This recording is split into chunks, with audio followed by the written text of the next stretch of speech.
only when only when it's, regarding Jews. I mean, it's just so crazy how like we are in this group think about Islamophobia but not like anti-Semitism. And there's just this crazy double standard. I can't understand why people don't see the hypocrisy in their position, because really what it comes down to is the law, where, you know if you kill someone, like that's the ultimate threshold of violating social norms. But yet, well, I think it's really because like people have a bad historical context and understanding of war, and just how much war has is involved in human history, how it's like a day-to-day thing that never stops. And but really, if you talk to Emrose long enough and she breaks down her position, she will admit to being a political partisan. And that's what all liberal progressives ultimately admit is, yeah, I'm political. Fuck yeah, fuck you, I'm political, bitch. You Zio-Nazi fuck, I am political. Like, but then they'll say they're not political. And they'll say that, anyways. It's just like, Well, for me, the kind of the biggest mind break comes when you confront them like with, and this becomes very funny because they would not easily admit it in a room. But you bring, for example, the bombing of Dresden, and you point to them would have been those people who did the Nazi English people who committed the genocide of the Germans, frothing at the mouth and fuck the king or the queen and free the Reich. And no, that's different.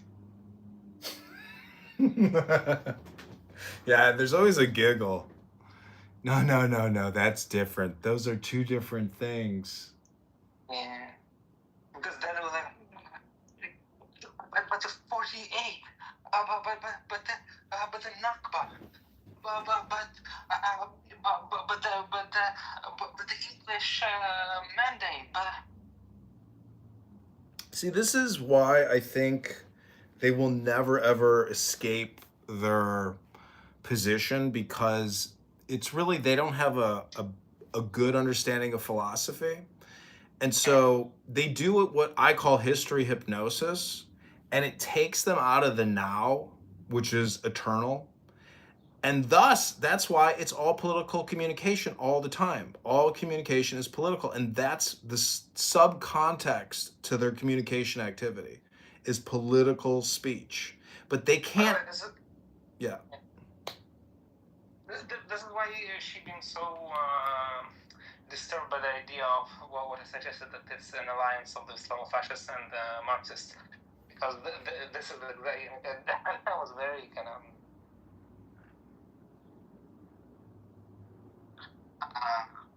precise about it being like a pattern of thought. Like it's not like a specific political ideology or something. No, it's like they have an intention. They make a natural alliance in terms of their like natural interests. Yeah. Give me let's nitpick. Oh, but what makes Islamic fascism?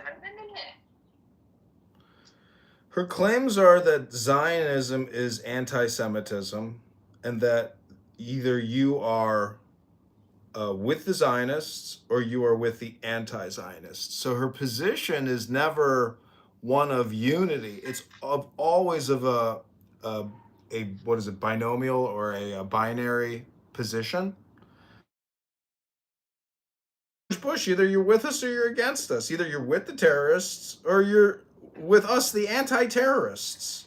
No, but I actually subscribe to that philosophy myself. I think it's either you're with us or you're against us. And I think like if you answer the question wrong about like who Crimea belongs to, you are a Russian. So like it's not that I don't get how it works. I just think that they try to kind of mirror the same valid points to their own nonsensical, complete misunderstanding of how the world works. Well, from like a communications perspective, I think they're just plagiarizing from communication perspective. It's just plagiarism. לא, מה השני? כמובן אני מדבר ואני עושה פה דברים, לא הבנתי, את רוצה לעשות את? לכן את כדאי, אני מכיר את זה, אבל תשמע אותי, מה, לא... בסדר, אני רוצה לך את הגביתי, אני יכול ללכת לחדר בטח. אני אלך לכם אחר. יש את יפה, אני אלך לכם. אתה הולך לישון עם ארי. אתה הולך לישון בלילה? אני בטוח. למה? זה לא היה שלי, זה כבר טוב.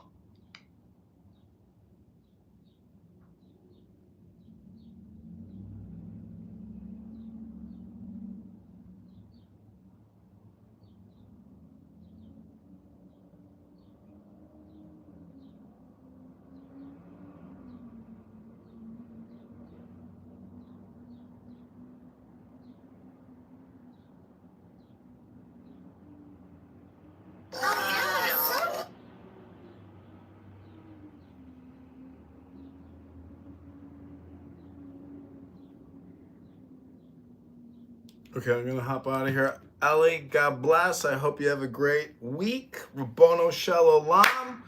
Let's keep the hits coming. Hit them again harder, and I hope Emrose wins the award for the most highly annoying person of all time. Maybe she can win a platinum award for most extremely annoying person of all time. We will see. We shall see.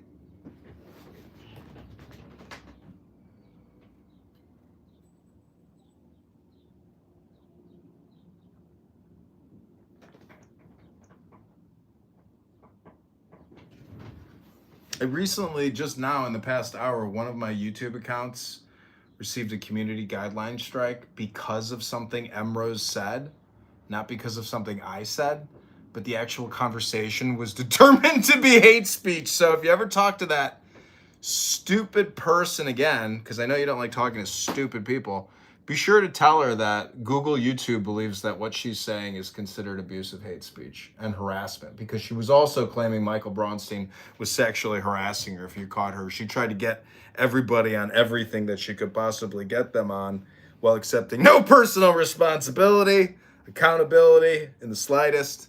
She is a completely brain-dead narcissist, as you said, and it has been a pleasure filming this 4-hour Emrose special.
The problem with you, sir, is you are all words.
This recording has been specifically designed for those students who are beginners in the art and science of meditation.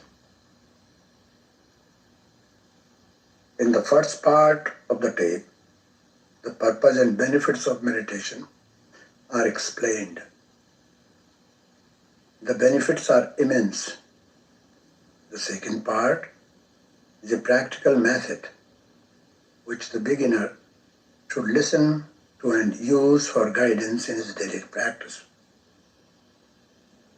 Meditation is a technique which helps one to attain the higher state of consciousness. It is a positive method which can be used for leading a creative life or becoming successful in the world, as well as obtaining tranquility within. The simple and natural process of directing the mind within enables one to lead his thoughts, emotions, and desires to the center of reality. Meditation is the art and science of living and being. When practiced systematically, the benefits are immense. Meditation calms the mind, relieves the body of muscular, nervous, and mental tension,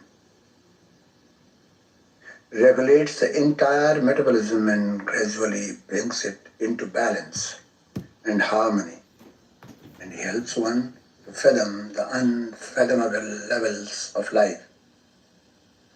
With the aid of meditation, the aspirant experiences deeper and higher levels of life and is able to realize all creative potential. In the rush and roar of modern civilization, we often become tense and feel drained from the day's problems.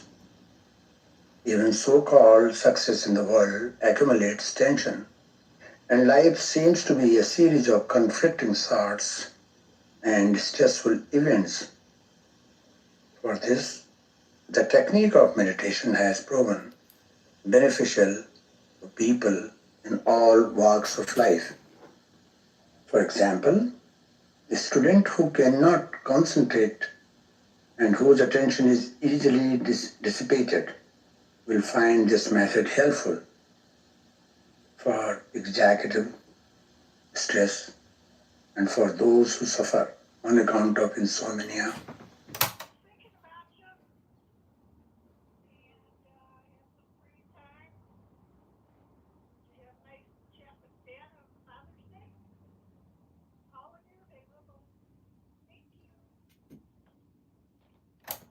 hypertension, ulcers, and other kinds of psychosomatic diseases. Meditation serves to relieve the stress for the wife, mother, who must cope with an exhaustible series of roles and demands. Meditation becomes an energizing companion by restoring inner peace, calmness, harmony, and by reorienting her toward the busy details of everyday life. Meditation provides us with an opportunity to restore the harmony between the body and the mind. A balanced mind and sense of inner peace, which is necessary in conducting the duties of daily life, is attained. We no longer need to feel the mental and physical fatigue, which is a result of disorganized and dissipated energies. It is through meditation that both energy and perspective are regained. Meditation is not something to be approached anxiously or emotionally, nor is its objective to experience unusual visions or sounds. These predetermined imaginations can bring forth anticipated visions, which are in fact hallucinations and obstructions that interfere with the growth of the student. The purpose of meditation is not to encourage fantasies, but to release tensions from the body, nervous system, and mind. The mind has the habit of identifying itself with the external objects,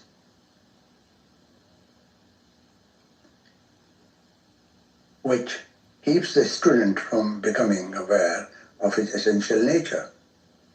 Meditation is a unique method which helps one to establish himself in his own essential nature, which is beyond visions, sound, and so-called psychic experiences. In meditation, peace, happiness, and bliss are experienced. Certain favorable conditions are required in the early stages of meditation. First, one should meditate in a clean, quiet, and pleasant environment. Second, it is helpful to do meditation at a fixed time each day. One can experiment for a few days until a definite time for daily practice is established. Third, it is helpful to perform preliminary exercises for cleansing the nerves and regulating the motion of the lungs. Because of various events during the waking, dreaming, and sleeping states, many people tend to breathe shallowly. Their inhalation and exhalation becomes irregular and disturb their autonomic nervous system. The exchange of gases, oxygen and carbon dioxide, becomes imbalanced, and one finds it difficult to be steady in meditation. To overcome this disturbance, one should regulate exhalation and inhalation in an even way. Regulated breath strengthens the nervous system and calms the mind. Now I give you a practical lesson. Sit on a cushion or a wooden chair. Place your hands on the knees.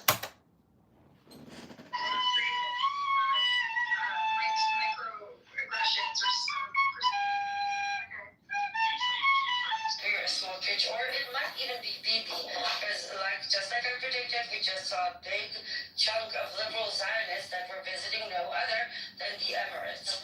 So they're going to say, there you go, we got rid of the crazy ones, now we have the normal Zionists back, we can talk to them.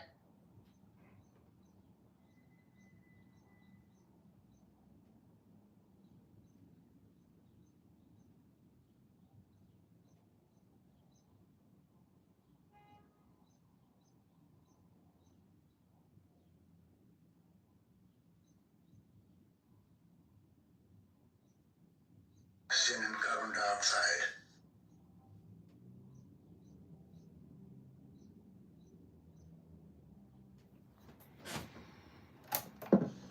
Any posture which allows you to be comfortable and steady is a good one. Practice the same posture every day so that the posture does not become a source of distraction to you. Those sit on the floor should select posture in the beginning. Those sitting on the chair should sit with both feet apart on the floor, placing their hands on their thighs or near their knees. In all positions, the head, neck, and trunk should be in a straight line. Make sure your spinal cord is not crooked or stretched beyond your capacity so that you feel uncomfortable. Gently close your eyes and seal your lips. Between your chest and abdomen lies the diaphragm. Learn to use your diaphragm and form the habit of breathing with it so that its deep rhythmic movement becomes automatic. When you exhale, let your diaphragm push in and help the lungs expel carbon dioxide or waste gases. When you have completely exhaled, let your diaphragm help in creating another space for the fresh air. Exhale again and inhale again. Your attention should be directed towards the diaphragmatic movement. Exhale and inhale again. At least 5 to 10 times. Now, exhale, inhale, and exhale. Inhale, exhale, without any pause. Inhale, and don't retain. Exhale gently.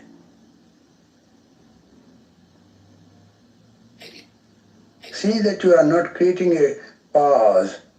Your breath is smooth. It is not rhythmic. It is not noisy. When you have done it for some time, forget your diaphragmatic movement. Now, focus your mind on the flow of your breath. Observe that you do not create jerks or sounds through your nostrils.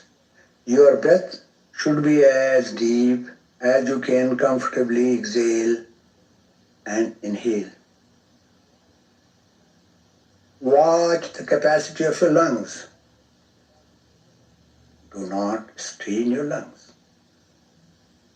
No haste. Quietness and stillness of the body without any strain are the important factors. The more your body becomes still, the more you will find joy. Be aware that when you exhale, you are exhaling that air which is extraneous for your body. The air which you inhale is necessary for the healthy body and a sound mind. You are now mentally observing the gentle flow of your breath. If your mind runs Here and there, you will find that your breath has started behaving irregularly. Remember that the breath and the mind have a close relationship. They reflect each other. Any sharp or disturbing emotional thought change the breath behavior. As you begin observing the breath, you may notice that you are creating a pause at the beginning and the end of the exhalation cycle and inhalation cycle.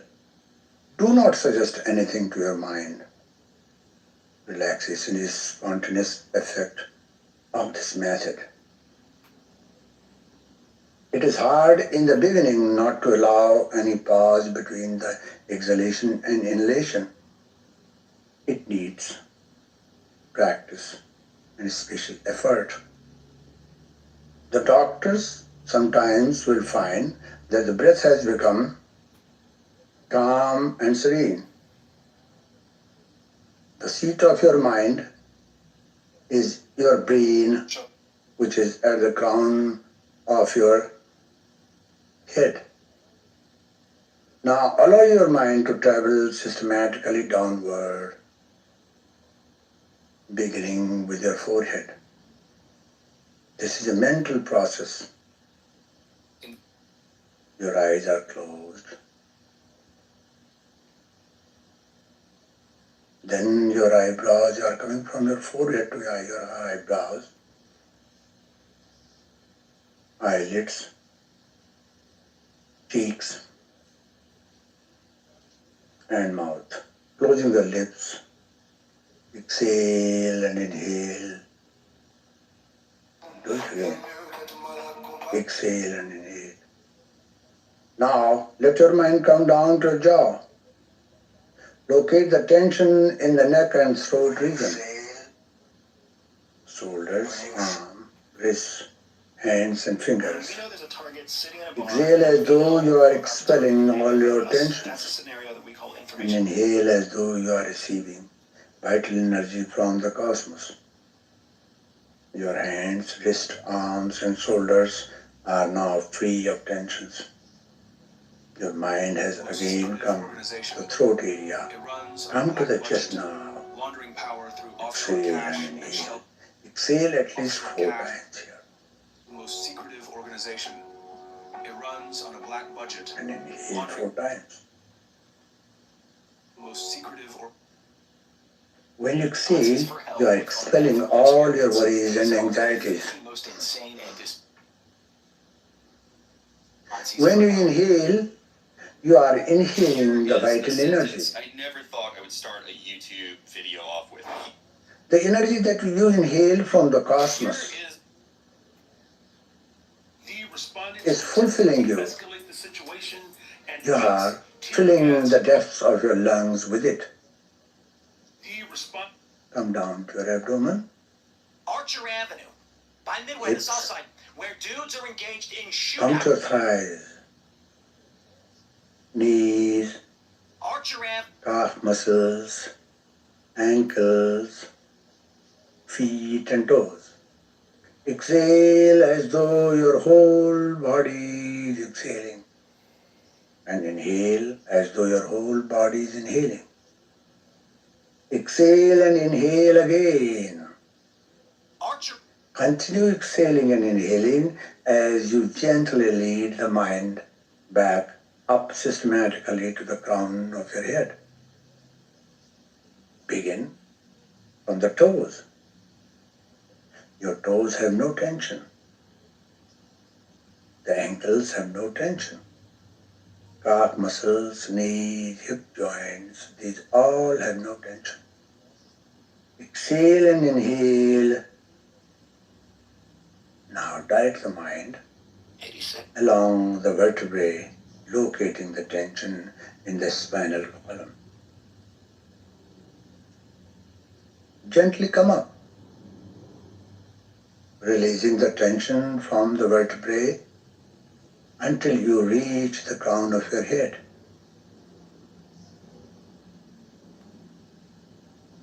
Again, you are paying attention towards the flow of your breath.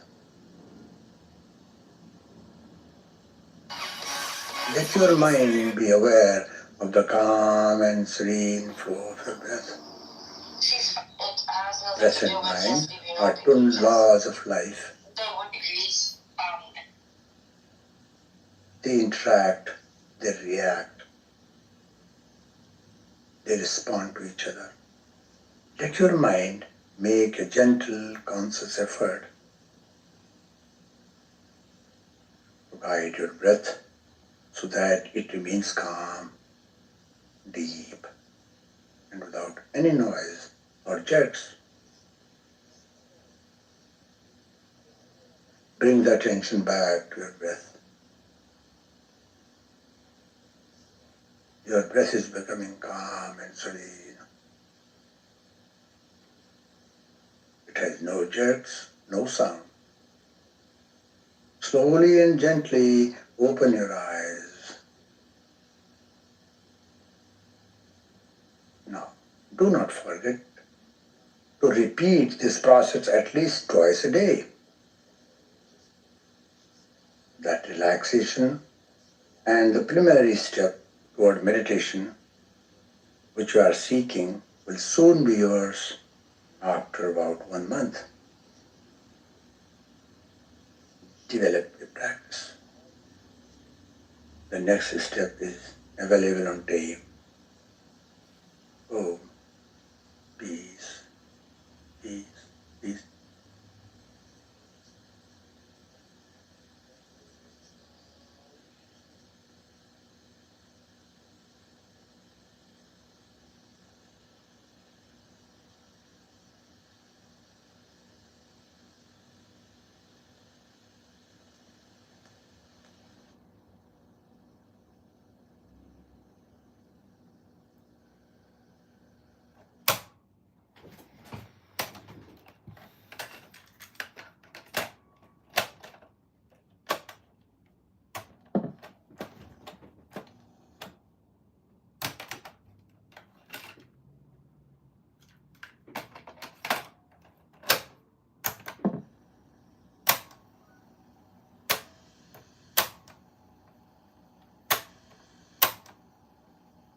Not tied by your thoughts. It is relaxed, yet still and alert.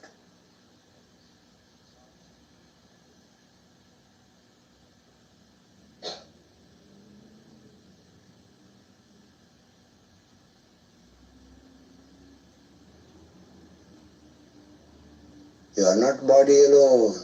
You are breathing being. This life breath is given to you by a center. We all are living, we all are receiving the same. Why should we not love each other? When we forget Him, forget that center, we become individual. When we remember, we all become part and parcel of that center. Oh, my breath is creating problem for me.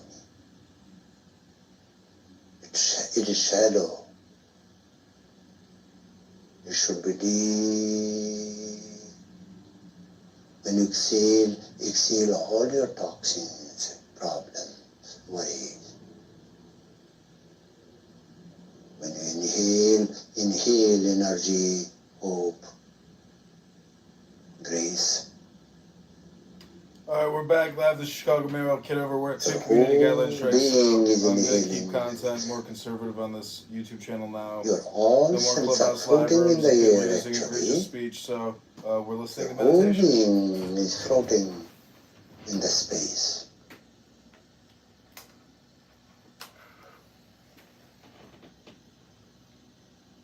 Now, any thought that comes to me, I will not allow my thought to control my life. I will see that thoughts let go.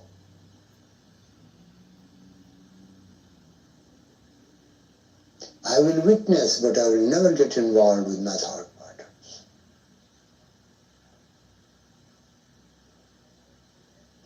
all the thoughts and emotions I am witnessing, but I am not involving myself. There are different colors, different modes, different feelings, but I am different from them. Who are you? Are you thought? Are you breath? Are you body? No, no, no. I cannot explain my nature through speech, action, and mind. My nature is perennial happiness and joy.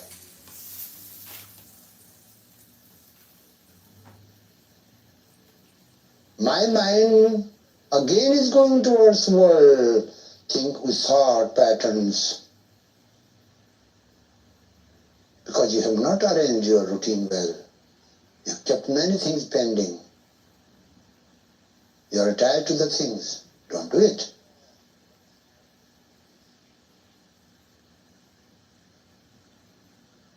Tell your mind that your mind is your instrument. Though it's a fine instrument, yet it is instrument. How the instrument can hurt me? Instrument is mine. I don't belong to instrument. I will try to maintain happiness, cheerfulness, and bliss all the time.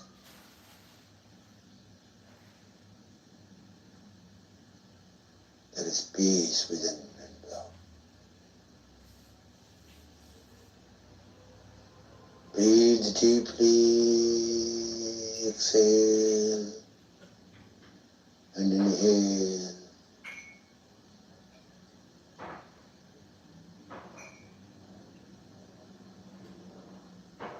Remember the Lord of Life by remembering your mantra mentally. Do your duties. Open your eyes and start doing your duties, but do not forget your mantra. Peace, peace, peace.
paper trade, play with some fake money, lose that shit, learn, hit your head, and then you be straight, you know.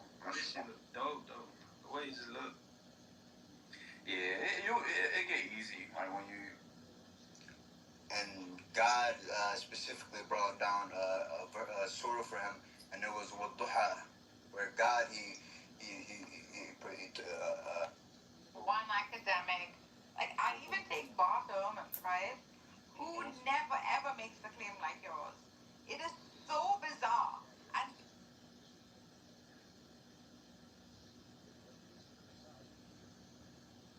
Do not make any fucking sense. You know what don't make sense? You know what really don't make sense? That men don't have enough testosterone in their system to be the leaders that they want women to That's believe bullshit. they are. That's why Can I say society is something? set up the way that it is. This ain't even locked. Once I get in, let me get in real quick. Hey, I lock. wanted to speak.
Obama did it? Right. But that's not what we're discussing today. I get that, but So I would like to narrow the discussion back down to the topic at hand, okay? okay, the answer to the topic at hand is that I can understand why people would be worried, but there is a bunch of jurisprudence that says the exact opposite. And unless we think Trump is some sort of a dictator and an emperor, he doesn't rule by fiat. He just doesn't. Thank you, Marshall. I will just interject this. I've covered many court cases, bench trials.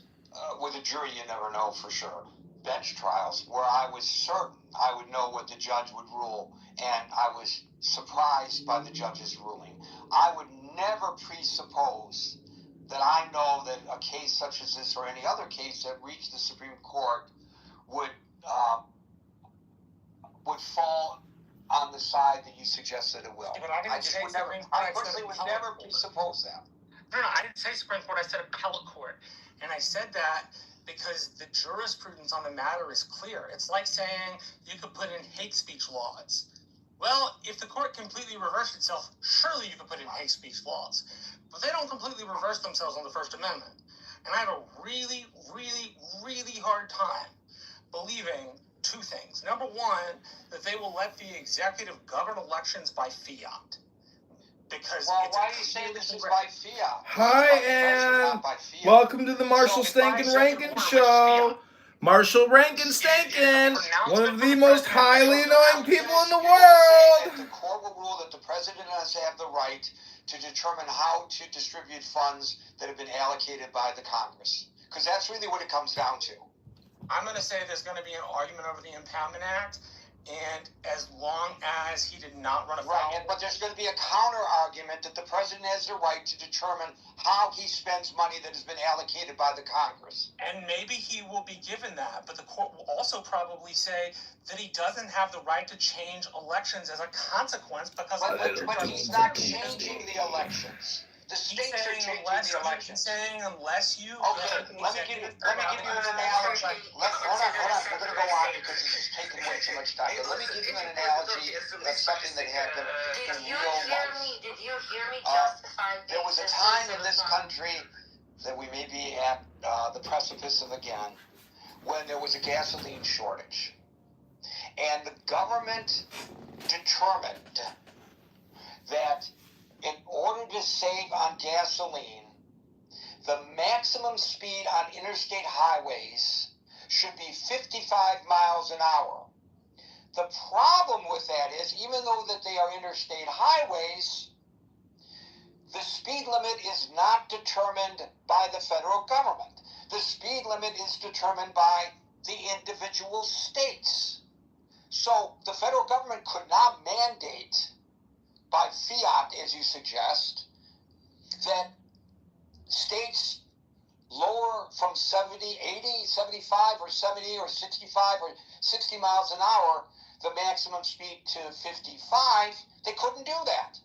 So what did the government do? They said, well, if you don't lower it to 55, we will withhold highway funds from you. And they prevailed. I think that's a perfect example of the argument that the government will make. I don't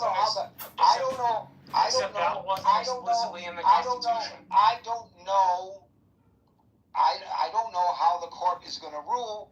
As a person who believes that the states have the right to set their own election laws, that's clear in the Constitution, I might rule.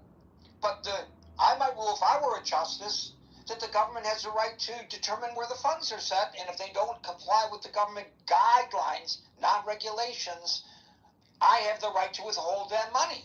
Or the president has the right to withhold that money. I don't think it's as clear-cut as you suggest. Okay, maybe not. Well, followed by Okay, maybe not. Alan, A-L-A-N. Oh, no, I'm sorry. Howard followed by Scott, and then by Alan, A-L-A-N. Hey, Gary. Yeah, I'm going to be concise because I think getting into the weeds guy and says all the the same thing technical every stuff time. as it relates to jurisprudence misses what the bigger question is. This is not just a policy issue, but if you really think about it, this is the person who has been elected, no doubt about it, who has the responsibility, the highest office in the land. And essentially, this action can lead to us being less safe, or certain citizens in certain states being less safe. And it's not just a legal question, or, is this something that a president can do because a former president did it, and the former president before that who wore a tan suit did it. No, this is about the moral issue of, should the president even be using this as a political football? Yes, highway funds, go ahead, make a political football out of it. But when you're talking about homeland security at a time where we're been in a state of war, a war that it looks like, we're going to be taking a big L for, that's increasing the risk on everybody, every citizen, every American across the globe. And it's not making the world safer. And I just think it is actually a malicious use of power to be using this as a political football and threatening just for political gain. And that's just my view on it, Gary. So I'll land it there. Thank you. And my only response to that is that Stephen Colbert, in my opinion, the funniest thing he ever did, the funniest bit he ever did, was the other day when he went to the opening of the Obama Library in Chicago wearing a tan suit. Oh my God, it's so funny! A tan suit? How could you? How could you wear a tan suit? Oy vey! No sound from Scott.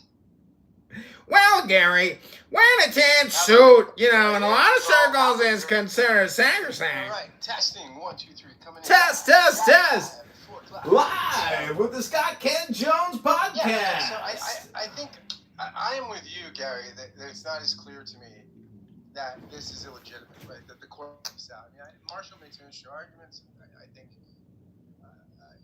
This ain't nothing. That's what people leave on my guy. This ain't nothing. Oh, it's something. Scott Kent Jones can't hear you. Mic check, mic check. Mic check 1. Mic check 2. Scott Kent Jones can't hear you. Can't hear you, Scott Kent Jones. Hello? In this country, we have 50 state elections, and within those 50 state Hello? elections, there's a lot of diversity within the states, right? I'm sure every county. I don't know, like. I know that I voted in the Philly suburbs and I voted in Philadelphia, and it's not always been the same voting machine and things like this. So these mechanisms are different, right? So there's a diversity in how we do elections. I want to say that I don't think there is an election fraud problem, which we've talked about, probably ad nauseum. There's no election fraud problem. It's all legit. Statistically, just does not happen unless there's. It happens at the petition level, Scott, not just at the ballot. The amount of fraudulent ballots cast and stuff like that, it's just such a rarity. I will say though that right now we do have an election confidence problem, and I think that the president has created this. I think one side of the aisle does have a crisis of confidence in the election system. I mean, we all know that when you put misinformation, disinformation in the system out into the ether, into the culture, it's very difficult. Oh, stop. Right? So I think I do think that it would be interesting to look at the Baker Carter. You remember back in 1975 when nobody was paying attention to nothing. And the sort of contested, they came down to, protecting the life of the unborn Chad in Florida and the complexities of the counting. After that, the Gore-Bush election. In 2002, Congress responded with a bunch of input from state and local election officials and experts. They responded by enacting the Help America Vote Act in 2002 to respond to some of the issues that were perceived as problematic in the 2000 election. However, by 2004, it was clear that HAVA hadn't settled all the arguments around election reform. And so there was concerns about ID, there was concerns about voting technology, absentee and mail ballots, all this stuff we still talk about today.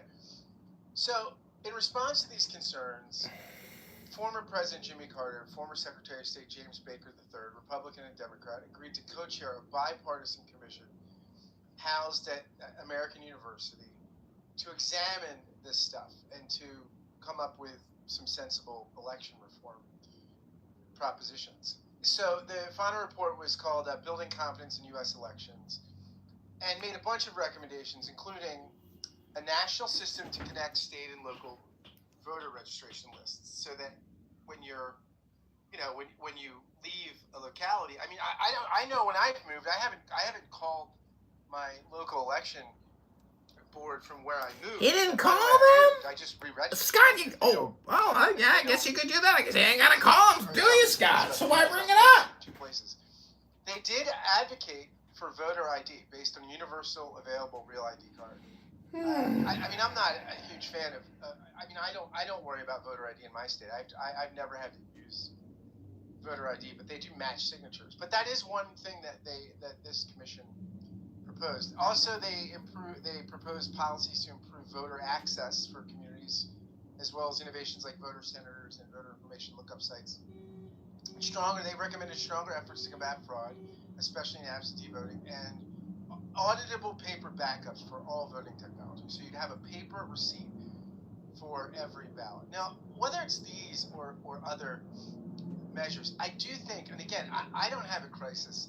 I don't have any fear that there's masses of undocumented folks voting or there's a bunch of election fraud. But a lot of the country does, and I think on some level we have to respond to that.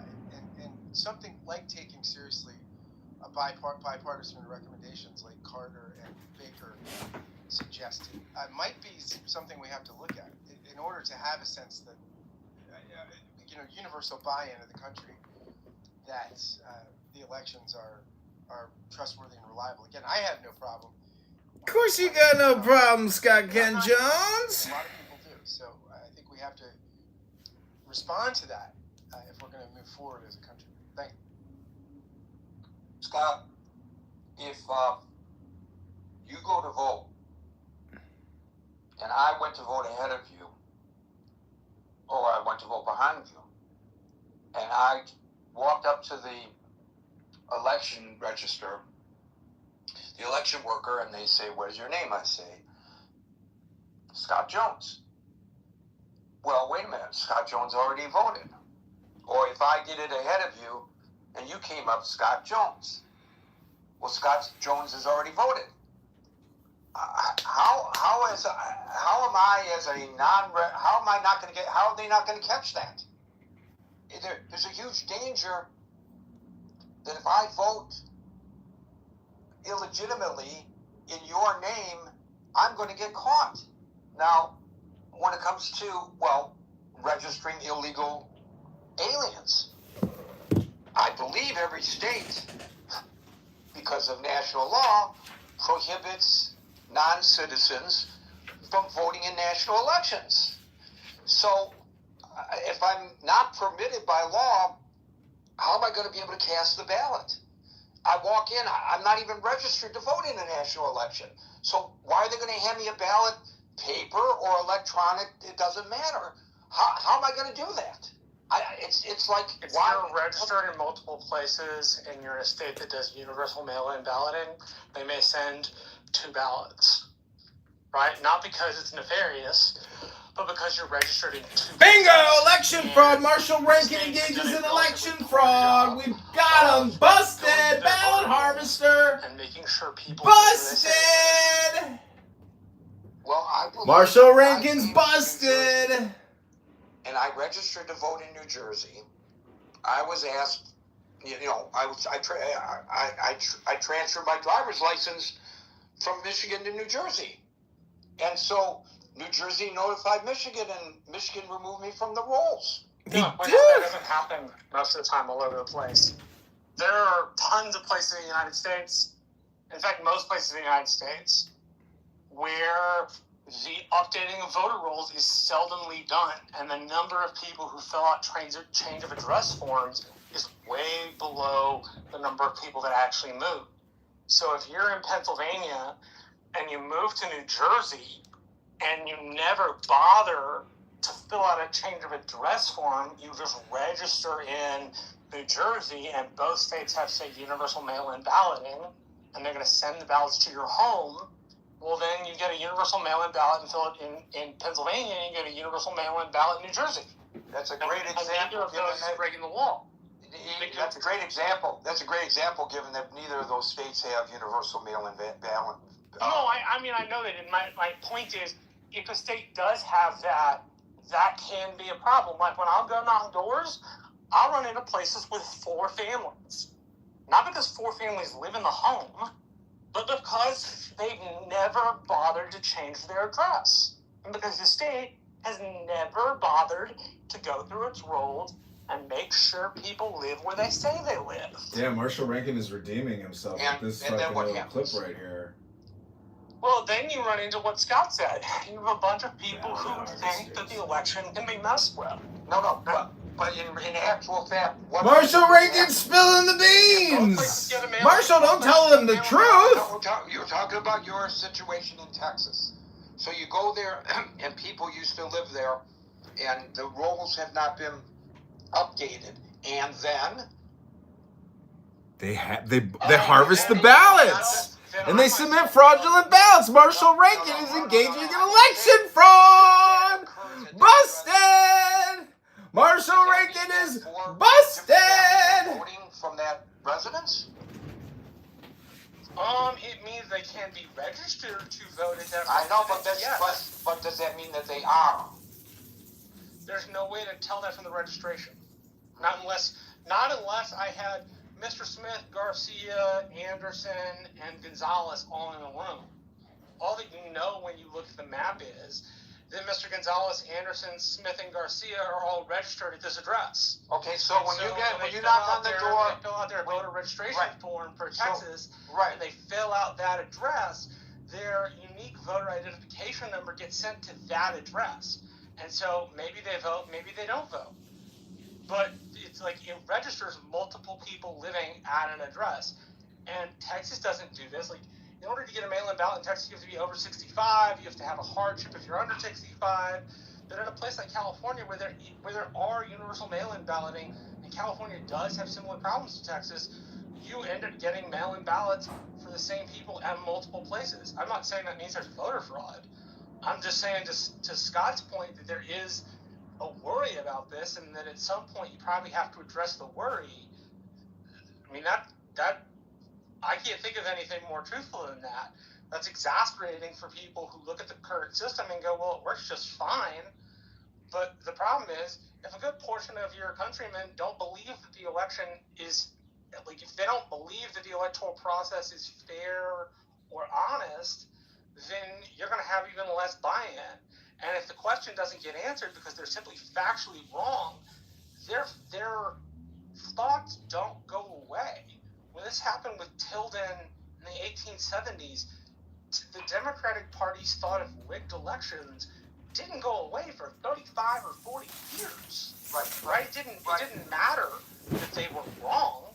It didn't matter that their view of elections was just Keep clipping Marshall Rankin. We got the inside track now on ballot election fraud. Like, to Scott's ballot harvester. Once you doubt the veracity, Marshall Stinkin' Rankin from Hidalgo County, Texas, is a ballot harvesting election fraudster. Busted! To promulgate a lie, and because of that lie, it's not a lie. We just confirmed it, Gary. Workable election system to satisfy the concerns that he is lying about, knowing that it's a lie, given the fact that there has been no evidence to suggest that any election was stolen. That's what we had to do in 1886. 1886. After the 1876 election, that's what we had to do, because a giant portion of our countrymen didn't believe the election was truthful. I'm not saying that's right or good. I'm just saying it was. Yeah. Well, I know that I heard people say, because, and this was almost predictable, that when the mail-in ballots, which got counted last in Los Angeles, when the lead changed in the mayoral election, see, we knew this was going to happen. They really believed that the Democrats had dumped a bunch of fake ballots, and they are absolutely insistent upon that. But that's not going to change. Are you suggesting that we not allow any mail-in ballots? I don't know whether this proposal does that. Are you suggesting that we not allow mail-in ballots? No. Of course not, Gary. No, I work. Well, hold on. I work in elections. I'm kind of partisan about mail-in ballots. I think in certain places they help Republicans. My point was, I don't care whether there is a percentage of the population, a hefty one, that doesn't believe they help, and their votes matter as much as ours. Okay, but to use your argument, that the perception becomes get him, Gary. Therefore, the perception has to be corrected, not the reality. If a large number of people believe that mail-in ballots are subject to fraud, and that the Democrats are dumping fake ballots in the mail, and there's no way to prove otherwise, even though we know that's not true, your argument is people think that, and we have to correct that perception. Great. Then should we get rid of mail-in balloting? No, Gary. You're not listening. You have to do something. I'm not suggesting you get mail-in balloting. Well, I'm adding to what Scott said, which is, like it or not, whether they're right or not, they believe this, and they affect national politics, and they affect state politics. And so, regardless of whether these people are honest or truthful, their views are impacting things. And it doesn't help when states don't clean up their rules, because you end up with situations where you get mail-in ballots for groups of people who live in different places. And while that is not a nefarious thing, it's very, very easily explainable because voter rolls haven't been updated. People's malicious nature and their tendency to attribute things to malice more than stupidity means that view that mail-in ballots are not helpful is going to be around for a while. Okay, so And it's going to Scott, it's going to stick its head up in national politics, and it's going to impact state elections. Okay, so Marshall, let's say we go and we make these changes, and a goodly portion of the population now has the perception, even if there's no proof that that perception is accurate, that the Trump administration has manipulated things so that the Republicans can steal elections because they've changed the rules to be advantageous to the Republicans. Now we have a perception, even if it's not true. That up. Parts of the Democratic Party have been arguing that for 8 months. Right. No, so, a year. Right. So there's a perception, and you just said the perception about the elections that the president promulgated that are not accurate have to be addressed because people believe it. Well, now we're going to have perceptions that the Republicans are controlling the election based on the fix that we came up with. Now, how are we going to address that? Go back to the way it was before? Which all of this goes right back to my thought on executive power, which is when my guy has it, it's No, good. that's not the issue at hand. The issue at hand is your argument is there is a perception. And because there's a perception in the minds of people, that's a reality. So even though it's not true, we have to address it. Now, I said that if addressing it... Yes, when this happened in the 1870s, it affected the Democratic I Party. agree with you. I got that. I got that argument, Marshall. Marshall, I don't know why it is I ask you a question and you don't hear my question. I'm not very articulate, apparently, today. I'm going to move on.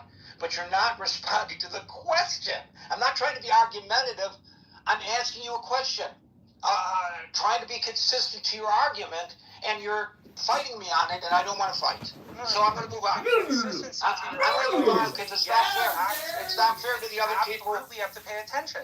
I got a crap load of people, and I don't want to talk with you anymore on stage. We can talk elsewhere. There are too many people waiting in queue. It's already 5:55. I'm moving on. Hey, Gary, Alan, can I just say, it's interesting. I think this conversation is interesting.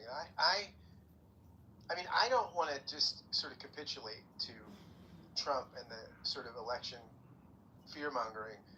But I do think that there is a sense in which we, again, this is why I point to the Carter-Baker Commission. Like, I mean, could we come up with a bipartisan consensus of best practices? And again, leave it in the hands of the states, but attempt to sort of build some consensus in the states that these are some best practices. No, again, this is from the perspective of someone. I think this is a solution in search of a problem to some degree. But I mean, we do have to deal, as Marshall said, I think, with the reality of things on the ground. But at the same time, Gary, I mean, I take your point that what happens if you accommodate this, and the other group thinks it's illegitimate, which is why I think right. So now we have to get a solution in search of a problem again. Right. So this is not good governance at all, in my opinion. I don't think we should be fixing a problem that doesn't exist. If the problem exists, fix it. If there's need to clean up the voter rolls in the various states, well, everybody in each state should pressure their state government to clean up their voter rolls. That's a states' rights issue because the states run the elections. And so I don't know what the situation is in Texas. Marshall does, but Marshall's in a position to pressure his state legislature and his state government to do something about it. And that's how you resolve it. Or change the Constitution to where the federal government determines how elections are run. And that's an argument to be made. And I think that's where the president is trying to, through hook or by crook, get us into that spot where the federal government runs the elections. It's not just the president. The president believes this, and part of the party believes this. But the party leadership in the Democratic Party also believes this. Okay, but it's not the Democratic Party who is. No. I'm saying the belief in nationalizing elections isn't just on one side. I understand that, but in the context of today, oh, for God's sakes, Marshall, tit for tat, quid pro. I will agree that there are chads on both sides of the aisle, and I will agree that everybody is maneuvering for their position. But the discussion today is not about a Democratic proposal. The discussion today is about what this president is proposing, withholding Homeland Security funds from states that do not comply with his vision of how elections ought to be run. So when it's the Democrats proposing it, I don't want anybody to say, but the Republicans feel blah, blah, blah. Why do you always bring that up? It's not germane to the conversation. As I said, because it explains why it is so popular amongst the wings of each party, and it explains why it keeps popping its head up in discussions. I don't care. I personally don't. True. But I did not make that the topic of the day. That's not the topic. The topic is this proposal, and I want to focus on this proposal. I don't really care much about what Schumer might think. I care about this proposal. I want to know what people think about it. And I don't think the way the discussion has gone for the first hour has been beneficial in responding to the question at hand, frankly. I will make the exception what Howard said. Howard made an extremely important point that he doesn't believe that Homeland Security funds should be held hostage to the whims of the administration, whether it's a good proposal or not. And I think that's really the question here. Let's just say, for the sake of discussion, we all agree that how the president wants elections to be run would be much better than the way they're run today. Should we withhold Homeland Security funds from states who are reticent to do so? No. That's really the question. No, we shouldn't. So then why are you bringing up all this other stuff? It has nothing to do with the proposal before us, in my opinion. If I'm missing something, somebody could correct me on it. Alan, am I missing something here? Alan, followed by Brent. Hello, everyone. Hope you all... Oh, I didn't know that this Alan was going to talk. Alan, followed by... Oh, did I jump on the other Alan? Oh, shame on me. No, Gary, I'm totally agree with what you said. This thing, it's one more step to the dictatorship whatsoever.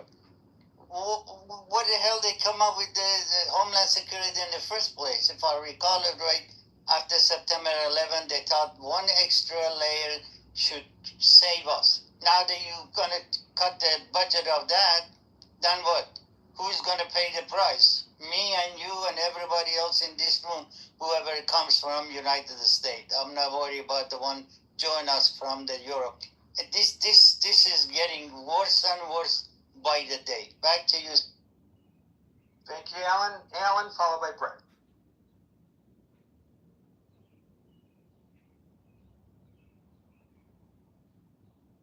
ALAN, followed by Brent. Okay. This is a technology issue. First of all, we don't have to go back to the 1870s. We can look at 1960. Richard Nixon did not make an issue in 1960 of the fact that he thought the ballot box was stuffed in Chicago. We could go back to 2000 when I think we did some useful things to help elections. To answer your question, Gary, on the top, absolutely, I am opposed to the idea that you would withhold funds on this basis. This is an insane proposal. I am gratified that my young friend has so much confidence in the courts. And I think the early discussion about this was quite enlightening. I have a couple of suggestions. First of all, I think we really should talk about a federal referendum just like we have in California. You know, I wasn't a fan of Proposition 13, and I don't mean to get off on this, other than to say it passed. We live by that rule, and I think it changed the way the whole country thinks to some extent about taxes. We should have if the president really feels this way, he should propose a federal referendum process that we could go on. But if we are a republic, not a democracy, as Marshall often emphasizes, this is a stupid, dumb idea, and it should not happen. And I think that we two massive points here. We get bogged down in the very, very specifics when, in fact, voting is about a massive number of people. And anytime you pull a very specific instance out of something and try to make it general, you have a problem. For example, someone lives to age 99 and they were a smoker, and people say smoking isn't. They draw the conclusion that smoking isn't harmful. Well, that's a dumb conclusion, right? I mean, we know that smoking is harmful, and we know that based on the aggregate, not based on one specific case. So I think that's a point we should bring up. And I think the other point that we should really emphasize here is that, it's really up to each state. That was the way the Constitution was founded, and voting is a very concentrated activity. It's not like driving across a state line where one minute you're in California, the next minute you're in Arizona, and you're on a federal highway. And that in that case, or in the case of interstate commerce, things can break. But with respect to voting, this is so incredibly stupid. And I hope Marshall is right that the courts throw it out completely. But I come back to my basic belief, which is that Marshall's point about the universal executive is also one we need to consider.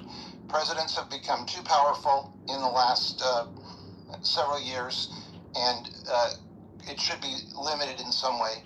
And as evidence of but that, not under Obama. Subject, but only Donald Trump. Not Barack Hussein Obama, the man with all the grace, poise, intelligence, so sophisticated and classy.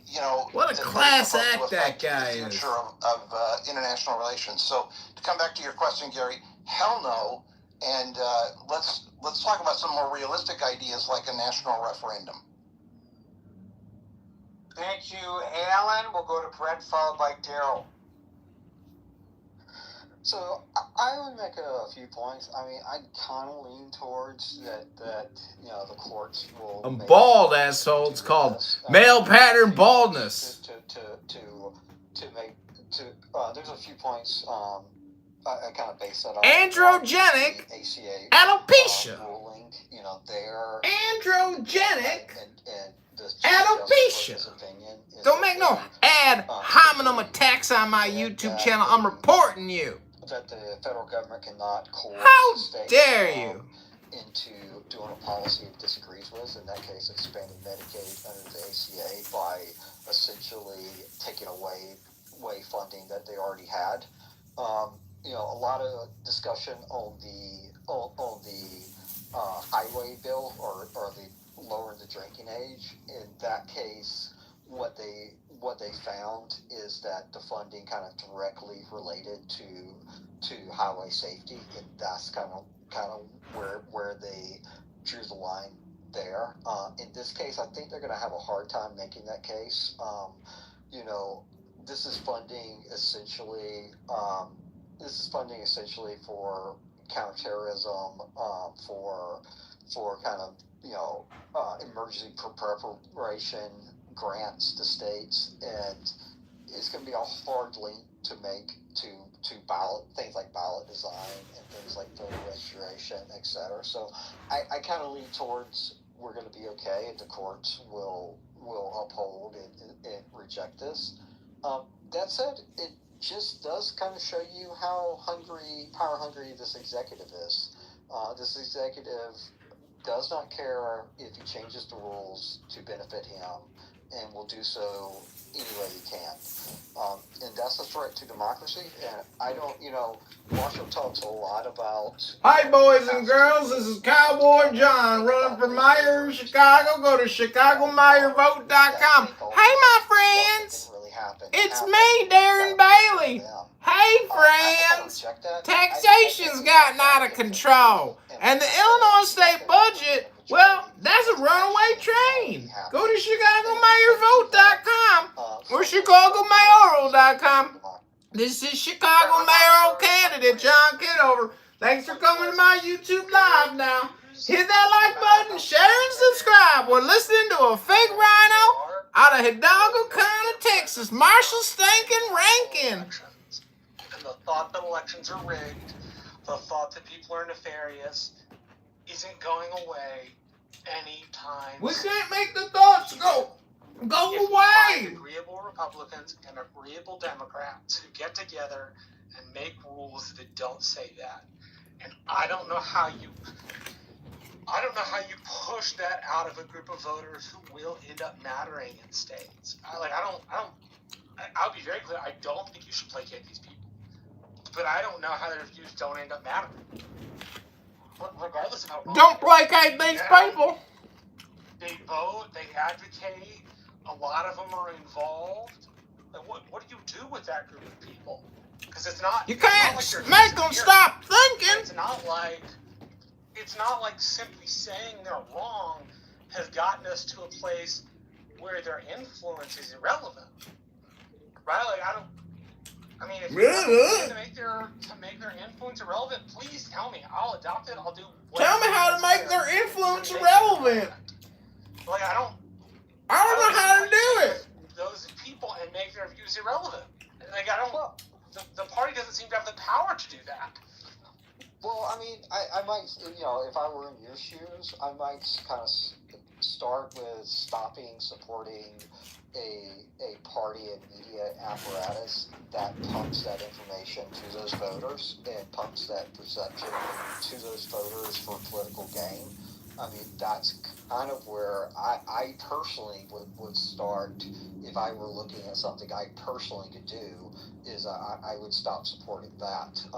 But on a bigger scale, Marshall, you're not going to do much. I mean, this is up to party leaders in the Republican Party and the elites in the Republican Party. The answer to those voters, I would say, is that people that should know better should maybe stop pumping them full of conspiracy theories. Thank you for that, Brent. We'll go to Daryl, followed by Jules. Hey, Gary, can you hear me? So, it's interesting because to Brett's point, if you remember the big Fox News lawsuit with the voting machines, right? Fox pivoted to this argument that, well, anyone, and this is in the documents, well, this is hyperbole, and if anyone, this is commentary, and it's not actually journalism. And they made the argument that if anyone takes this seriously, they shouldn't. That was actually what they argued in court. It didn't help them. The thing with, both, my two friends, Marshall and Scott, it's this idea that, people believe this, so what do? People also believe that vaccines cause autism. And you can't, one of the fundamentals of logic is you can't disprove a negative. So how do you disprove something that's not true anyway? You can't. You're just going to be beating your head against a brick wall. There's the classroom and then there's the corner. And in the classroom, I'm a journalist. I just want to let the YouTube moderators know that when he said vaccines don't cause down autism, he wasn't making a claim. This is a journalistic live stream. I want the YouTube moderators to know. No medical misinformation has been stated. That was a generalized statement, and he's trying to make a point about election fraud. Thank you for this attention to this matter. Washington, they got on buses, went to Washington. and try to stop the certification of an election. It doesn't behoove anyone to spend a great deal of energy and effort trying to disprove something that was never true in the first place. I don't personally know how to fight that. How do we make him stop thinking? One of Marshall's points that all of these I don't know how to do that. executive orders, but How do we stop them from thinking? Is a very important thing as well.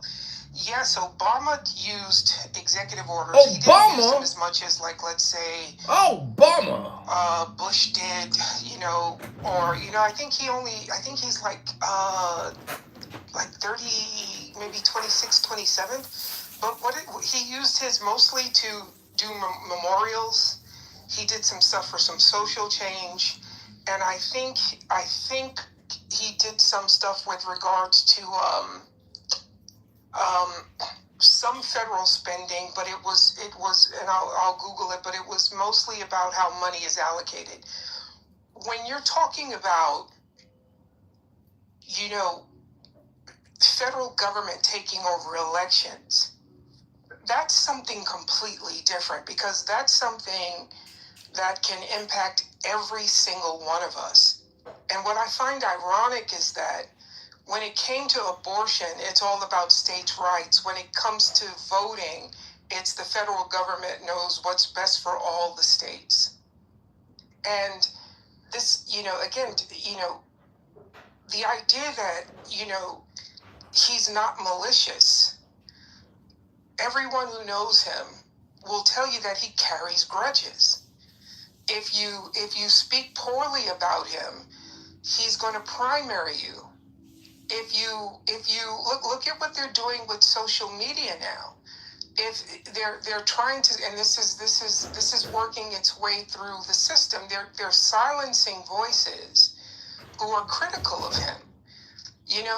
Look at what they were doing with this is all documented. Look at what they were doing with the Epstein files. They're keeping track of people who look at the files online.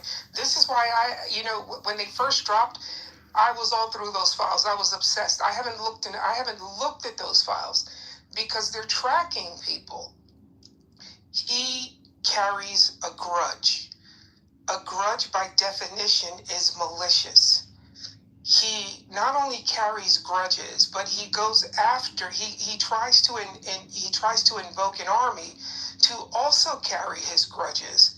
This idea that elections aren't safe or elections are fraudulent, there is no evidence that any election has been substantially impacted by fraud. And again, to Marshall's point, okay, the mail-in ballots, I would have to okay, I'm in Florida, I'm now in New York, I get 2 mail-in ballots. I would have to intentionally mail both of them in and then commit fraud just because I receive a ballot at 2 addresses. And that's, plus you have to travel yes. down I-95 to vote your second time yes. now. And that's intentional fraud. And we do have examples of intentional fraud, but there just hasn't been, there's no study that says that it has been to the level where it's actually impacted the results of an election. So this is just, I'm going to throw out some buzzwords, and I'm going to talk, and I'll say it, I don't care if anybody likes it or cares about my opinion. I'm going to talk to the LCD, the least common denominator. I'm going to get them aroused about something that's not true, because they themselves are not going to go and say or look into, is this true? Because I've hit an emotional pressure point. They're now going to react. And I wonder how many of these politicians in the past 2 years, as we get closer and closer to the midterms, and as it seems like there may be a change, how many of these politicians that talk about election fraud actually believe it? Meaning they might go on the nightly news and say, well, we have to secure elections, we have to secure elections. What are they basing this on? You know, Mike Johnson did an interview, I think it was CBS Sunday Morning, and he said, she asked him point blank, do we have, or do you have, proof of election fraud? And he said, well, I don't have proof, but common sense would tell you. Excuse my French, what the fuck does that even mean? You don't have proof, but common sense should tell you. So I guess common sense is how we're going to govern and pass laws now. Common sense tells you that there's fraud in the election, but I don't have proof of it. That's Martian speak. That's some other fucking language. But there are people who hear that and will say, well, Johnson is smarter than me, so obviously he knows something I don't know. Therefore, Johnson is correct and elections are fraudulent. I don't know how as a society, as a collective body, we convince people that an untruth is simply not true if they have already chosen to believe it. I don't know how to fix that. I know that you're not fixing it by federalizing elections when the entire establishment has been built on this backbone of states' rights. Well, here's the thing, Daryl. The great thing about a conspiracy theory is you don't have to prove anything. I'm going to start a channel just to promulgate conspiracy theories. I can say anything I want about anything, and I don't have to prove it. That's the beauty of a conspiracy theory.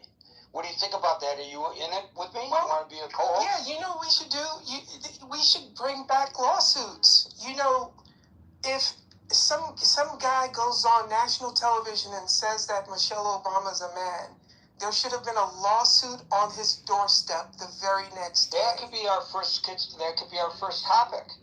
Well, that the other chick has us beat with Macron saying that the French prime minister's wife is a man, and she's already getting sued. I would prefer not to spend the rest of my life in court. Well, I think we should, and I think we should be equal opportunity beater uppers. I think we should. I think we should also talk about the diapers that the president wears. Oh. It doesn't matter if it's true. Yeah. I don't have to prove it. I can just say it. I'd love to get that one in Discovery, though. Yeah. See, but people do say it. People do post that kind of nonsense on social media. They post it, and who's going to challenge them? And so, to Marshall's point, people are going to post that the elections are being manipulated.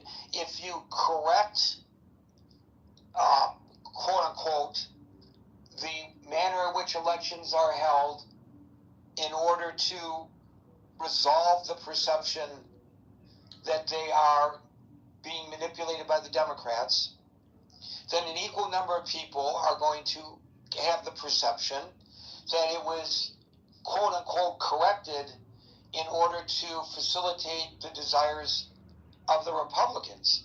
Now, both will probably be wrong, but it doesn't matter. Yeah, you could become a dog chasing its tail after forever. That's exactly what you have.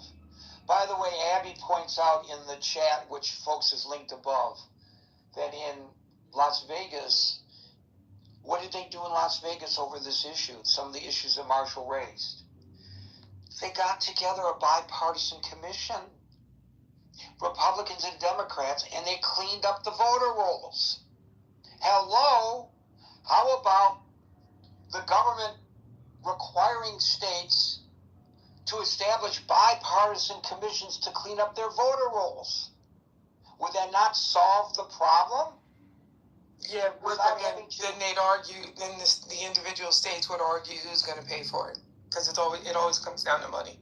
Well, you know what? We got money for a lot of other things. If it means that you have to throw some money behind it, great. Yep. So what? Yep. The cost of one cruise missile will probably cover all 50 states cleaning up their voter rolls. So that's one less cruise missile to fire. That there could be worse things in life. Jules, followed by William. Hey Gary, how are you? I am good. How are you, Jules?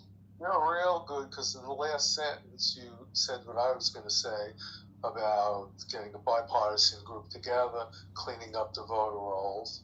So I'll try to follow the guy who reads carefully about the Epstein files and doesn't want to talk about conspiracies. But you bring up a good point. It used to be election day, it's election week, election year, election this way, election that way. I mean, other countries could do it, we can do it too. I mean, what's so hard about this? The only problem I see is that both Republicans and Democrats are trying to use the laws and the rules for their advantage. And that really has to stop. That's really what I have to say. I blame both parties. Of course, maybe one party does it better. The party that has a guy with a Nazi tattoo on lets him run for election, and everybody supports him. So maybe they do it better by sticking together. I don't know. But we really got to get our act together. We have people running who don't believe in any prisons anymore. Even if you murder someone, no prison, no lockup, no nothing. I mean, we're a very divided country. Who's running that's a prison abolitionist? In New York, what's that one? I don't know the woman. The one Mandani is supporting. No prisons. No prisons. No prisons. Murder, no prisons. But are you surprised, Marshall? From that side of the progressive left, no, I'm not surprised. Prison abolitionism in a certain part of the progressive left that links itself with the European left is very popular. Right. That's right. Obviously right. By the way, I didn't say hello to you, Marshall. I haven't spoken to you in a while. It's always good to hear your voice. Always good to see you too, Jules. Yeah, but we really, this is a good topic. Voting is very important for our country. That's very split right now. And we can't be fighting over, about what the rules should be. It's got to be bipartisan, and we have to settle it that way. I don't like the idea. Someone brought up the Supreme Court, and I'll end with this. We have a person on the Supreme Court that doesn't know what a woman is. So I hate people like that making decisions for the whole country about anything. Wait a minute, there's a Supreme Court justice who does not know what a woman is? Ketanji Brown couldn't define what a woman is. No, I will say this. This whole thing gets misused by the right. Yes, there was an answer of what a woman is, but typically when Supreme Court justices are asked questions like that, and they're being interviewed in the middle of a confirmation hearing, typically they don't answer those questions because of cases that might come before them. Now, she didn't answer in the way every other justice ever had, which is, Senator, I can't answer that because of a case that might come before me. But that's where her non-answer came from. She didn't give a non-answer not because she didn't know what a woman was. She gave a non-answer because typically justices in confirmation hearings are not supposed to give answers that are specific like that. Did she say that, or you're just... No. I'm saying that's what people typically do. She responded differently. But typically the non-answers for everybody up to her had been that they had cases in front of them. They would have cases in front of them. She didn't say that. I don't want to argue with you, Marshall, but it's very simple. All she had to say was biology determines that. That's all. Yeah, my point is, that's been used as hay on the right.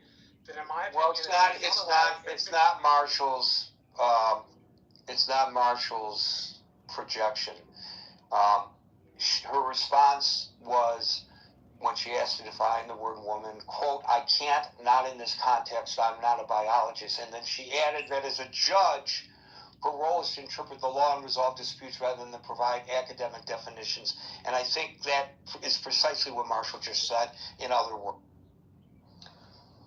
Yes, it's what he said, but her answer was so ridiculous, in my opinion, and in half the country's opinion, or maybe more than because half the countries don't watch Supreme Court confirmation hearings, and they expect justices to be partisan rather than nonpartisan. Yeah. Okay.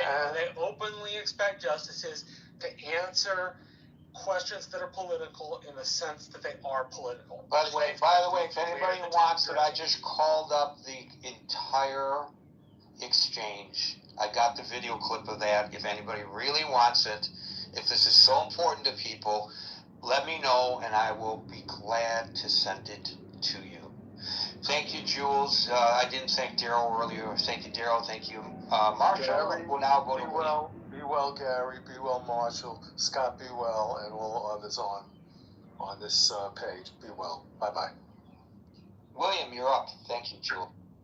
You know, the culture wars about who's a man, who's a woman, who's got a penis, who doesn't, who's posing as a man in a dress. That's not going to help us.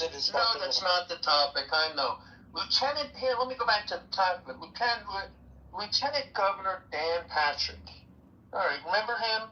A week after the 2020 election, Texas Lieutenant Governor Dan Patrick announced that he was going to offer $1 million paid from his campaign account to incentivize and encourage the reward of people to come out and report voter fraud. And ultimately somebody did. It was a great thing to do because he knew he'd never have to pay.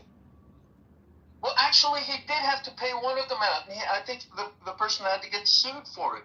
There was a campaign worker in one of the counties and around Philadelphia that actually did find voter fraud. He found that one voter came and voted twice, and he reported it, and I believe he had to file a lawsuit, but to get the money, and Dan Patrick had to pay out the $25,000. And I believe that the voter that he found that voted twice was a Trump supporter and cast his vote and maybe his mother's vote for Trump. I don't know if she was dead or alive, but ultimately this did have a lawsuit and went and had the scrutiny of a judicial proceeding, and Dan Patrick had to pay out $25,000 for voter fraud. It's pretty interesting, but such a big bounty was offered, and so few incidents of voter fraud were found. Just one. People had all the incentive to go and file a lawsuit or to report it and just collect it. And if Dan Patrick was up on the up and up, he would have just paid it out and said, "Good, you found voter fraud." But I believe he had to be sued to cough up the money. Interesting. But the real bottom line is that there's been huge amounts of investigations about the alleged voter fraud, and what they've come up with is no substantial voter fraud has been found. So what we're trying to do now, what's the motivation to spend a tremendous amount of money and burden all the states? Well, it helps propagate the argument that there's voter fraud, because why would we be doing this if there was not a problem of widespread voter fraud? So it gets promulgated. Yeah, that might be one motivation. And the other motivation is maybe Trump will get the law passed so that he can break a system that's not broken. Maybe this is something that will allow him to get tremendous amount of information that should be state information to which he's not otherwise entitled, and to engage in voter intimidation and all the kinds of robocalls and right. So if you take this in context, the attempts to obtain state voter information on the federal level, they've actually been seized in some cases. You recall that the former Director of National Intelligence, showed up in Georgia to oversee the seizing of such records. There have been court cases supportive, actually, of them taking these records, I believe. This does present a more ominous view of what we are dealing with. And so that's a part of the context that I think I'm glad you brought up, William, that deserves our consideration, at least. But Tulsi Gabbard actually has maybe incentive from foreign actors. She's got a curious relationship with friends of Russia, with Vladimir Putin. Well, there's a macro issue. There's a whole macro issue. Yeah, they tried that when she ran for president of the Democratic Party. Don't both sides it. That's a disservice to everybody, to both sides this. We're talking about a specific person and specific issues and specific. And I'm saying when she ran, the Democratic Party literally had the exact same criticism. I had concerns when I learned about it that foreign actors are trying to manipulate our elections, and in fact that was proven, and that goes back to the 2016 election, and Tulsi Gabbard's connections. Like you can just try to both sides it, but Tulsi Gabbard has troubling connections with Bashar al-Assad and Vladimir Putin, and also in the Green Party. Who's the other one? Jill Stein. I mean, do we have any proof of that? You want to both sides? Yeah, Jill Stein of the Green Party has some pretty funky relationships and goes to special dinners hosted by Vladimir Putin. So I don't know. There's that'll satisfy your desire to both sides it, but let's call balls and strikes and see where there's real corruption. William, who benefits the most by eroding confidence in the American electoral process? Well, for one, our enemies like exactly Putin, our enemies like Putin, like whoever's running Iran. That's correct.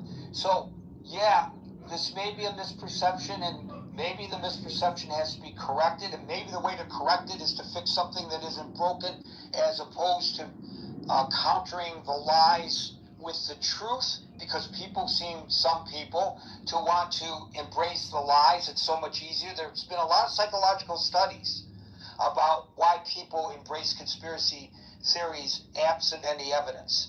And I'm not a person of authority to discuss it, but there have been a lot of studies of that. But as you so correctly point out, and this is not opinion, this is on the record fact, our government knows that for some time now, over a decade, and probably longer than I'm even considering, the foreign actors, primarily the Kremlin, have been attempting to cause us to lose confidence in our electoral system, to lose respect for one another if we are members of the other party or other philosophical viewpoint. And to quote Jesse Ventura, we're all a bunch of lemmings as a society because we fall for this trap. And we have the arguments all the time. It's the Democrats, it's the Republicans. Well, the Democrats did it too, the Republicans did it too. That's exactly playing into their hand. And if there's any area where we as the American people, I believe, as a group, are ignorant, I'm not saying stupid, are ignorant, is to the fact that we are allowing ourselves to be manipulated by the likes of Putin. And that's exactly to what you refer. And he's not just interfering with the elections in the United States. He's interfering with elections in Romania, in Moldova. He's trying to gin up some sort of claim that he needs to go in and save Russians who are in Transnistria between Ukraine and Moldova. He's interfered with the elections in Europe. He's supported the AfD in Germany. He's supporting, to my knowledge, the so-called Reform Party in the UK that has Nigel Farage, who was the guy that precipitated Brexit. Putin had his hand, behind the distrust in the system that led the UK to do the exit from the European the EU and have Brexit in the first place. And all of this corruption is initiated by Vladimir Putin. And what has Brexit done for the residency of 10 Downing Street? Six prime ministers in 7 years, I think, with his current resignation. Destabilizing elections is one of Putin's methods of attacking the West. Of course, at large. Of course. And then maybe we need some kind of, we can't rely on elections. We can't trust the electorate.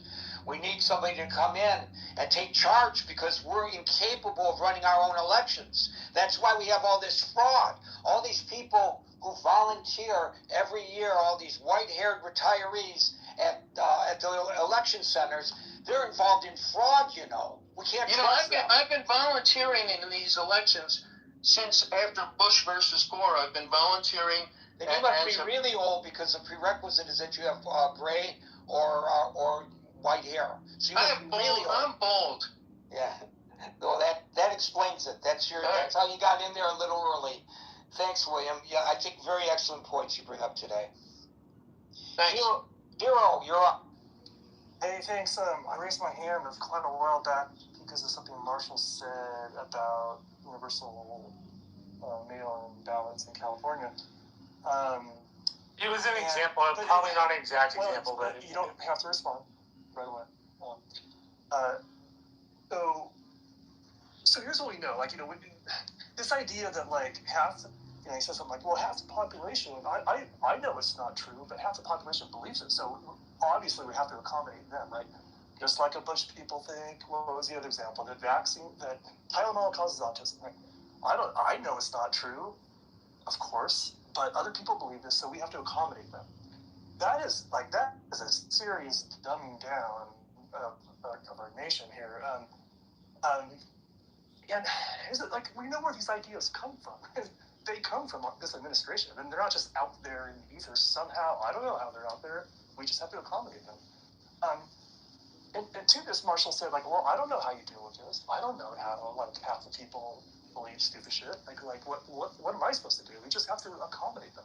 But here's the thing, Marshall. You added to the stupid shit. You said that in California, people could just move and re-register, and see that's why we can't have mail-in ballots, because it's so easy to fraud.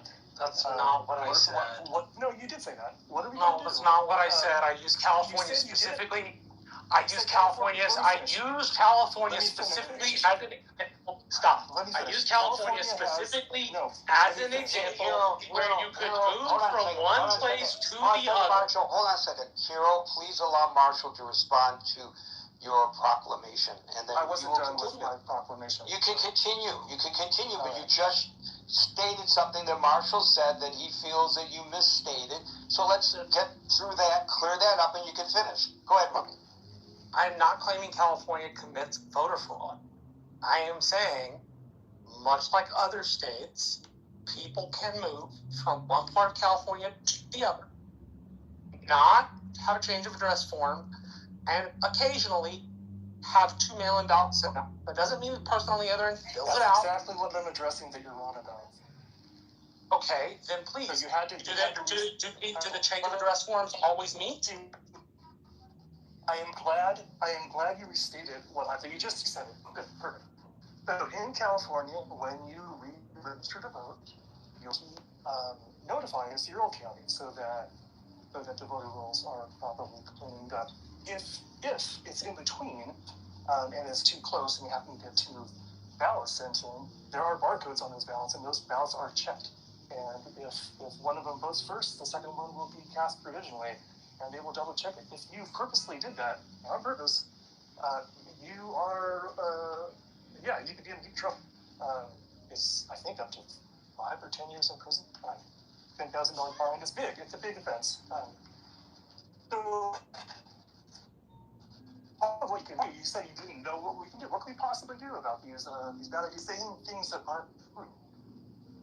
Like California and states like California have no way to check. This is a problem. This is an open problem. It's not an open problem. Stop saying things that aren't true. That's one way we can maybe help fix these problems. Thank you. Thank you, Hero. Folks, we are here Monday through Friday at 5 o'clock New York time, so until 5 o'clock New York time tomorrow. For the next edition of the Critical Thinking Forum, everybody be safe, be well, and peace out.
That was another episode of JohnKitoverNews.com. Thank you for joining us. This is Chicago mayoral candidate John Kitover. Go to ChicagoMayorVote.com right now. That's ChicagoMayorVote.com, or go to ChicagoMayoral.com. You just listened to a debate about election fraud in America. Hit that like button, subscribe, comment. Thank you all for coming. I hope you've enjoyed this bonus episode of JohnKitoverNews.com. You just listened to stinking, ranking, faking Republican out of Hidalgo, Texas. Such a learned scholar, never graduated college, hates himself for it.